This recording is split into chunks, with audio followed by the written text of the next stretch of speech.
Hello guys, I hope you all are doing good. I am Vaishali Khan and we are discussing the electronics engineering. Today in this video, we are going to talk in detail about the semiconductor biasing. What is semiconductor biasing and how it is going to impact our diode, we are going to see in this video. So let's start our discussion. So first of all, we are going to discuss what is biasing. Biasing is the process of applying external voltage across the PN junction. Right, so I told you in the PN junction we have N-type region where we have a lot of electrons, right? We have P-type of region where we have a lot of holes. So I told you in the N-type of region we will be having some ions, and the P-type of region we will be having some ions in the depletion layer. So from here to here, from the initial location to the final location where I have immobile ions only, it is called the depletion layer. Right, so what happens in the depletion layer? We have the immobile ions. So if you are not able to recall in the terms of acceptor ions or the donor ions, so you can remember it in the terms of charge, right? So in the N region, because N region is representing the electrons, right? So here we will be having the accumulation of positive charge. In the P region, we will be having the accumulation of negative charge, right? P region was representing the holes. So opposite to the holes are carrying the positive charge. So here we will be having the accumulation of the negative charge. Here we will be having the accumulation of the positive charge, and due to which we will be having the intrinsic electric field. The electric field is represented from the positive to the negative, and it is represented by E, I and T. Right? This is how I showed you the representation of the semiconductor diode. Right, so this was the basic, and I am expecting all of you to remember this thing, and if you have any doubt regarding the structure, you can go back to the previous video and from there you can watch it and then you can come back to this video. So here in this video we are going to see how the depletion layer width is changing. First parameter on which the depletion layer width is dependent is the concentration of the impurity, right? So what type of doping we have? We have a highly doped N region or we have a very less doped N region, right? So when I have a very high doping, when I have very high number of impurity atoms over here, I will be having large number of electrons over here, large number of holes over here. So the depletion layer width is going to decrease, right? So depletion layer width is reduced when I have the higher concentration of the impurity, and the depletion layer width is going to increase when I have the lesser concentration of the impurity. So based upon the biasing also, the depletion layer width is also changing. So in this video we are going to see how based upon the biasing also the depletion layer width is changing, and the first type of biasing that we are going to discuss is a zero bias junction diode. As the name suggests, we have zero bias over here, which means I am not supplying any external potential, right? So there would not be any external potential that I am supplying over here, which means I have taken the anode, I have taken the cathode, and I have just shorted them and make them grounded, right? So anode and cathode are shorted, and after that we have grounded it. So this is called the zero bias junction diode, right? So here we have taken a PN junction diode and we have made it grounded by shorting its two ends. And so what will happen? We will be having two types of current over here. We will be having first IF, which is the forward current, and then we have the IR. IR is the reverse current. So reverse current is present due to the minority charge carriers, right? In the N region we will be having some thermally generated holes as well. Due to the high temperature we will be having some generation of the holes, and due to these holes, the minority carrier holes, we will be having some electric current flowing inside this diode, and this is called the reverse current. Now due to the forward current is due to the majority charge carrier. So in the P region we have majority of holes, and due to these holes the current will be flowing, and this is called the forward current, right? So the forward current is present on the shorting of the terminals of the diode, and it is present when holes in the P region moves towards N. So when this holes crosses this depletion region and it moves towards N, when it has to cross this depletion region, it has to overcome this intrinsic electric field as well. So when it crosses the depletion region and it reaches to the N region, there would be some current which is flowing, which is IF. And similarly, this thermally generated minority holes, when it crosses the depletion region and it reaches the P region, it is going to create the IR, right, the reverse current. So you should understand what is the reverse current due to the minority charge carrier. What is the forward current? Due to the majority charge carrier. So this question in the interviews also they ask very directly what is the reverse current and what is the forward current. So you should understand this thing. So this is the structure that we have represented. So I have represented the symbol of the diode over here. This is the diode. We have applied a load resistance RL over here and we have shorted it and connected it to the ground, and this is how we will be having the characteristics. So this is the VI characteristics, and here we will be having the reverse current and here we will be having the forward current. So now this is my built-in potential. From the maximum of the reverse current to the maximum of the forward current, we will be having some built-in potential. The built-in potential is the potential that is present due to the stable charges, right, the immobile charges that are present in the depletion layer, and this built-in potential we have to overcome, then only we can send the current through the given diode. So we can use the zero biasing to find out what is the built-in potential. So built-in potential is generally in the range 0.3 to 0.7 volt. So in this range we will be having the built-in potential, right. For germanium we will be having the 0.3 volt and for silicon we will be having 0.7 volt, right. So we have two more types of biasing, forward biasing and the reverse biasing. In the forward biasing, what we are doing, we are taking a battery and we are applying the positive terminal of the battery to the p-type material, right, and we are taking the negative terminal of the battery and we are connecting it to the n-type material, and when we are connecting like this we will be having lesser depletion region width and the hindrance would be less. The depletion region is going to provide the hindrance to the flow of current.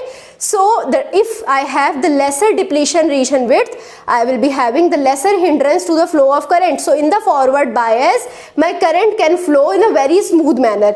Now coming to the reverse bias. In the reverse bias, opposite will happen. I am taking the positive terminal of the battery and I am connecting into the n-type of material. The negative terminal of the battery is taken and we have connected it to the p-type of material. And this representation is going to increase the depletion region width, and when I have the depletion region width I will be having more of barrier potential, and when I have more of barrier potential I will be having larger hindrance to the flow of current and the more current cannot flow easily. We will be having the current flowing here in the microamperes, but on the other hand in the forward bias the current will be flowing in the terms of milliamperes, right. So I hope you understood it. So now coming to the VI characteristics, right. So current will be there in the one direction only. So it is a unidirectional device. Diode is going to transfer the current only when it is forward bias. When it is reverse bias, it is not going to transfer the current. So it is going to transfer the current from forward bias circuit only, right, and from one direction where the majority charge carriers are moving, in that direction only we are going to transfer the current, right. So this is how we can represent the VI characteristics. So here you can see we have I and V for the forward characteristics. You can see at the forward characteristics, if I increase V, the current is initially it is increasing very slowly, but after that it has increased very much, right. So we will be having the parabolic increase in the current, right. Then here we will be having the reverse bias condition. Here up to this point, which is called the breakdown voltage, up to this point we are having almost zero current. Current is not increasing, and after breakdown voltage we are having very high increase in the current. So this is the reverse characteristics. Now from this characteristics we have understood one more thing, that the diode is non-linear. You can see it is not a linear characteristic, so diode is a non-linear device, right. So here we have shown the forward and the reverse type of characteristics. Now we are understanding the forward and the reverse type of characteristics in a great manner. So here you can see in the forward characteristics we have chosen the diode. How to measure it? Choose the diode and connect the positive terminal of the battery to the p-type region. So this region represents the P and this region represents the N. So we have connected the positive terminal to the P and the negative terminal to the N region, right? So this is the diode that we have, right? So in the diode we have P type of material, N type of material, and we have connected the positive terminal to the P and negative terminal to the N, and this is the forward bias condition for a PN junction diode. And for this condition I can take a voltmeter, I can take an ammeter, right, and I can measure the different voltages, and at the different voltages I can find out what is the different current which is passing through it, and this is how we can draw the characteristics. So you can see this is the characteristics that we have, right? So from this point where we started getting the signal, we started getting the current as the output. Initially when we supply the voltage, I will not get any current, but after some voltage I will start getting the current. So this voltage after which I am getting the current is called the knee voltage, right? So knee voltage is 0.7 volt for silicon and 0.3 volt for germanium, right? And we have calculated it with the help of zero biasing, right? So with the help of zero biasing method you can see which kind of diode you have, silicon diode or the germanium diode, right? And then you can find out its forward characteristics by applying the potential like this or like this, right? So here you can see we have the knee voltage. After the knee voltage we will be having the increase in the current up to the point P. We will be having the small diode current, right? Because here we will be having the influence of the barrier potential, right? After the point P, because now here it has overcome the barrier potential. So at that time I will be having the diode which are conducting very heavily. So the current is going to increase very high, right? So this is how we can switch on the diode. If I am supplying a voltage above the knee voltage, my diode will be turned off. It is going to supply the current, and when I am working below this, I will not be having current. So this is how I can use the diode as a switch as well, right? So you can see here at some voltage, at some high voltage, I will be getting very high current value, and at very high current value I will be having very high heat, right? If I am giving very high current to a given circuit, I will be getting very high heat generated. So this very high heat is going to burn out the diode as well, right? So to protect burning out of the diode, we are operating it in a very limited range of voltage, right? We are not operating it at a very high voltage level.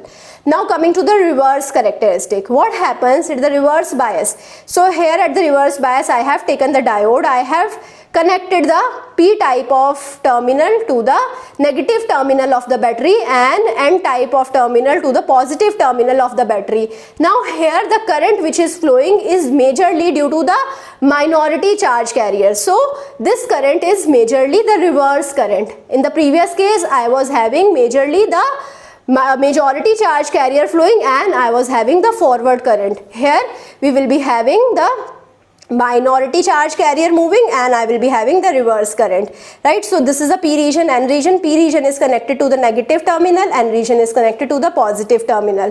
The current is in microampere for the germanium or nanoampere for the silicon. So now here you can see this is how the current would be there. For a very long distance, for a very long voltage in the reverse bias, I will not be getting current. Current would be very less for very long voltage. But if you keep on increasing the reverse bias voltage at a particular voltage which is called the breakdown voltage, at this point I will be having a very high current. So here I have represented the current, here I have represented the voltage.